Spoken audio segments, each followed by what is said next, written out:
नमस्कार, स्वागत आपका मौसम तक चैनल पर एक बार फिर से। और इस बुलेटिन में हम बात करेंगे 13 अगस्त के संपूर्ण भारत के मौसम की।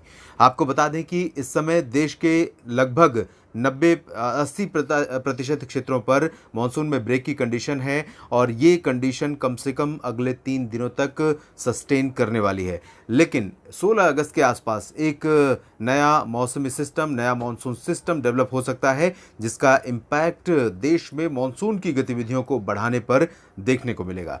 फिलहाल देश के ज़्यादातर इलाकों में, ज़्यादातर राज्यों की राजधानियों में 15 अगस्त को मौसम मुख्यतः साफ रहेगा, जिससे देश का स्वाधीनता समारोह जो आयोजित होगा 15 अगस्त को, वो कह सकते हैं कि बारिश की बाधा से मुक्त होगा। और राष्ट्रीय राजधानी दिल्ली में, जो कि मुख्य ध्वजारोहण का कार्यक्रम होता है, लाल किले की प्राचीर पर प्रधानमंत्री झंडा फहराते हैं, तो यहाँ पर 15 अगस्त को इस साल बारिश होने की संभावना नहीं है। लेकिन गर्मी यहाँ पहुँचने वाले जो दर्शक हैं, मेहमान हैं, अतिथि हैं, उनको परेशान कर सकती है। फिलहाल इस समय बादलों की स्थिति आप देखिए। इस समय बादल देश के उत्तरी और खासतौर पर पूर्वोत्तर राज्यों, उत्तर पूर्वी राज्यों और पूर्वी भारत के राज्यों में तथा मध्य भारत के कुछ इलाकों पर दिखाई दे रहे हैं, क्योंकि साइक्लोनिक सर्कुलेशन बिहार और आसपास के ऊपर है। मानसून की अक्षीय रेखा तराई वाले रीजन पर बनी हुई है और इसके अलावा अरब सागर और बंगाल की खाड़ी में कोई सक्रिय मौसमी सिस्टम नहीं है।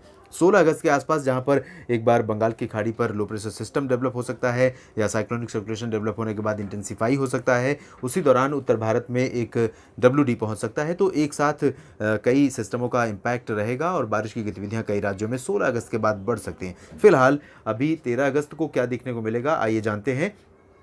13 अगस्त को मुख्य रूप से बारिश की संभावना, जिस तरह से पिछले 24 घंटों में बारिश दर्ज की गई, आज जिस तरह से मानसून का मिजाज रहा, लगभग इसी तरह का मिजाज रहेगा। थोड़ा सा और कमज़ोर हो जाएगा 13 अगस्त को मानसून। पूर्वी उत्तर प्रदेश के क्षेत्रों पर आप देख सकते हैं बारिश की इंटेंसिटी, बारिश का दायरा भी अभी कम होता हुआ नजर आ रहा है। फिलहाल पूर्वोत्तर भारत के क्षेत्रों में आप देखिए, असम, मेघालय, अरुणाचल प्रदेश और नागालैंड के अधिकांश इलाकों में मध्यम से भारी मानसून वर्षा दर्ज की जा सकती है, जबकि मणिपुर, मिजोरम और त्रिपुरा का जो रीजन रहेगा, इन भागों में मौसम मुख्यतः साफ और शुष्क रहेगा ज़्यादातर इलाकों में। लेकिन हल्की से मध्यम बौछारें इन भागों में भी गिर सकती हैं। भारी बारिश होने की संभावना या आशंका इन क्षेत्रों में नहीं है। अरब बंगाल की खाड़ी की तरफ से आने वाले मॉइस्चर का इम्पैक्ट बांग्लादेश पर भी दिखाई दे रहा है, साथ ही साथ उप हिमालय पश्चिम बंगाल पर भी है इसका इम्पैक्ट, और साथ ही साथ ये जो नॉर्थ ईस्टर्न स्टेट्स के उत्तरी इलाके हैं, इन भागों पर भी है। और इसी का प्रभाव रहेगा बंगाल की पश्चिम बंगाल के गंगेय क्षेत्रों, उप हिमालयी भागों तथा सिक्किम में भी। इन भागों में कई स्थानों पर मध्यम से भारी वर्षा होने की संभावना है।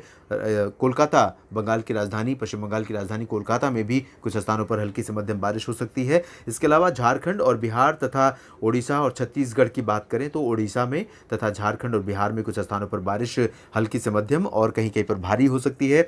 बिहार में अधिकांश इलाकों में बारिश होने की संभावना के बीच कुछ स्थानों पर भारी मानसूनी बौछारें गिर सकती हैं और इसका इम्पैक्ट बिहार के लोगों को नदियों में बढ़ते वाटर लेवल के रूप में देखने को मिलेगा। लोकल लेवल पर फ्लडिंग हो सकती है, नदियों का जलस्तर बढ़ सकता है, सामान्य जनजीवन यहाँ पर निश्चित रूप से व्यापक रूप में प्रभावित हो सकता है। बिहार में पहुँचने वाली गंगा नदी का जलस्तर भी इस समय एंट्री से लेकर एग्जिट तक सभी जगहों पर अधिकांश इलाके ऐसे होंगे जहाँ पर बढ़ा हुआ नजर आएगा और इसी की वजह से यहाँ पर लोगों की मुश्किलें भी बढ़ सकती हैं। किसानों को बड़े पैमाने पर यहाँ नुकसान इस बार पहुँचा है।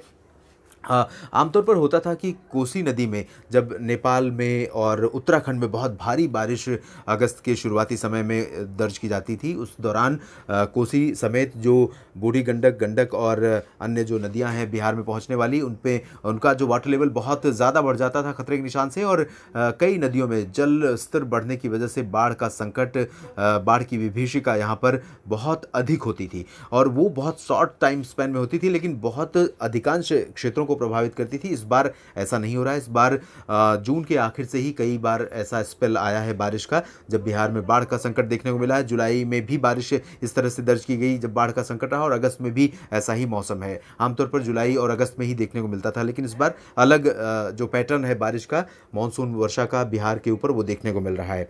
तो यहाँ पर बारिश के साथ साथ बाढ़ भी लोगों के लिए संकट और चुनौती का कारण बनी रहेगी।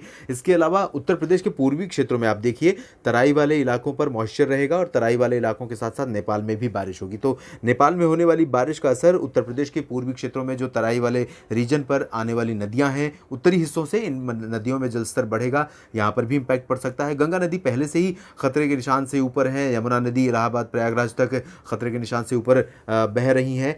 तो यहाँ पर इन दोनों नदियों के अलावा जो छोटी राप्ती, घाघरा और गोमती समेत जो छोटी छोटी नदियाँ हैं, ट्रिब्यूटरीज हैं, इन नदियों का जलस्तर भी बढ़ने की वजह से पूर्वी उत्तर प्रदेश में कई इलाकों में बाढ़ जैसे हालात बन सकते हैं, लोगों के लिए मुश्किलें पैदा हो सकती हैं। फिलहाल दक्षिण पूर्वी उत्तर प्रदेश के क्षेत्रों में ज़्यादातर जगहों पर लखनऊ, कानपुर तक मौसम बहुत अधिक सक्रिय नहीं रहेगा, हल्की वर्षा हो सकती है, मध्यम से भारी बारिश की संभावना फिलहाल प्रयागराज से लेकर कानपुर, लखनऊ तक नहीं है। वेस्ट यूपी की तरफ बढ़ेंगे तो तराई वाला रीजन अभी यहाँ पर ड्राई है मेनली, लेकिन यहाँ बरेली, शाहजहांपुर से लेकर मेरठ, मुरादाबाद तक कुछ हिस्सों में हल्की बारिश हो सकती है, आंशिक बादल छा सकते हैं, कहीं कहीं पर गरज के साथ बौछारें गिर सकती हैं और भारी वर्षा की संभावना यहाँ पर नहीं है। उत्तराखंड में कुछ स्थानों पर हल्की से मध्यम वर्षा होने की संभावना है, हिमाचल प्रदेश में भी बारिश हो सकती है और साथ ही साथ हमें बारिश की गतिविधियाँ देखने को मिल सकती हैं जम्मू कश्मीर और आसपास के हिस्सों में भी। गिलगित बाल्तिस्तान, मुजफ्फराबाद और लद्दाख में फिलहाल ड्राई वेदर की संभावना है। पंजाब की उत्तरी भागों में कुछ स्थानों पर और हरियाणा के उत्तरी क्षेत्रों में भी कुछ जगहों पर हल्की वर्षा होने के आसार यहां पर नजर आ रहे हैं। दक्षिणी पंजाब और दक्षिणी हरियाणा में ड्राई वेदर रहेगा। राजस्थान की बात करें तो राजस्थान में यहां पर पूर्वी से लेकर पश्चिमी हिस्सों तक ड्राई वेदर है, मौसम में कोई इंप्रूवमेंट यहां होता हुआ नजर नहीं आ रहा है। और इसके साथ ही हम बात अब करेंगे मध्य भारत की, जहां पर मध्य भारत में मध्य प्रदेश और आसपास के हिस्सों में मुख्यतः ड्राई वेदर रहेगा। गुजरात में पहले से ही मौसम शुष्क बना हुआ है, गुजरात में यहाँ पर आप देख सकते हैं कोई मौसमी बदलाव फिलहाल यहाँ होता नज़र नहीं आ रहा है। मध्य प्रदेश में भी यही हाल है, पश्चिमी मध्य प्रदेश और पूर्वी मध्य प्रदेश में, लेकिन छत्तीसगढ़ में और उड़ीसा में फिलहाल कुछ जगहों पर बारिश होगी। छत्तीसगढ़ में कुछ स्थानों पर, उड़ीसा में पहले भी मैंने बताया, यहाँ पर कई जगहों पर मध्यम से भारी वर्षा हो सकती है। और जिस तरह का प्रोजेक्शन इस न्यूमेरिकल वेदर मॉडल में है, लगभग इसी तरह का मौसम यहाँ पर संभावित है देश में आगामी 24 घंटों के दौरान। विदर्भ, मराठवाड़ा और मध्य महाराष्ट्र, इन सभी क्षेत्रों में अधिकांश इलाकों में मौसम मुख्यतः साफ और शुष्क रहेगा, लेकिन कोंकण गोवा में कुछ स्थानों पर बारिश हो सकती है। कोंकण गोवा में फिलहाल मुंबई से लेकर रत्नागिरी तक बारिश की संभावना है। इसके बाद दक्षिणी प्रायद्वीपीय भारत का जिक्र करेंगे, जहां तेलंगाना और आंध्र प्रदेश के क्षेत्रों में हल्की से मध्यम बौछारें गिर सकती हैं। तेलंगाना में ज़्यादा इंटेंसिटी हो सकती है, आंध्र प्रदेश में फिलहाल ड्राई वेदर रहने की संभावना है। रायलसीमा में भी, आंध्र प्रदेश के तटीय और रायलसीमा क्षेत्रों में भी ड्राई वेदर रहेगा। जबकि अगर हम कर्नाटक की बात करें तो तटीय रीजन में कुछ स्थानों पर मध्यम से तेज, जबकि आंतरिक कर्नाटक में उत्तरी और दक्षिणी भागों में हल्की से मध्यम बौछारें गिरने के आसार हैं। तमिलनाडु में बारिश पिछले 2 दिनों के दौरान काफ़ी अच्छी दिखी थी, कई जगहों पर हल्की से मध्यम, कुछ स्थानों पर भारी वर्षा दर्ज की गई। अब यहाँ पर फिलहाल बहुत ज़्यादा इम्पैक्ट अगले 24 घंटों के दौरान नहीं दिख रहा है, लेकिन इसके बावजूद सलेम से लेकर वेल्लोर और चेन्नई और पुदुचेरी तथा आसपास के इलाकों में मदुरई, तिरुचिरापल्ली समेत कन्याकुमारी में भी कुछ स्थानों पर हल्की वर्षा हो सकती है। केरल में कुछ इलाकों में, विशेष रूप से तटीय क्षेत्रों में मध्यम से भारी, आंतरिक इलाकों में हल्की से मध्यम वर्षा होने के आसार हैं। लक्षद्वीप में कुछ स्थानों पर मध्यम से तेज बारिश हो सकती है। अंडमान व निकोबार द्वीप समूह के क्षेत्रों का जिक्र करें तो यहाँ पर भी कुछ इलाकों में बारिश होने की संभावना ज़रूर है, लेकिन यहाँ उत्तरी भागों में इंटेंसिटी ज़्यादा रहेगी, मध्यम से भारी। दक्षिणी भागों में फिलहाल हल्की से मध्यम वर्षा होने की संभावना नजर आ रही है। देश भर के मौसम पूर्वानुमान के इस बुलेटिन में अभी इतना ही। आप बने रहिएगा मौसम तक चैनल के साथ। मौसम से जुड़ी जानकारियां अगर आपको ठीक लगे इस वीडियो में तो आप लाइक और शेयर करना ना भूलें। सब्सक्राइब अगर अभी तक आपने नहीं किया है तो ज़रूर कर लीजिए, बेल आइकन पर भी क्लिक कर लीजिए ताकि मेरे हर वीडियो आप तक पहुंचे। धन्यवाद।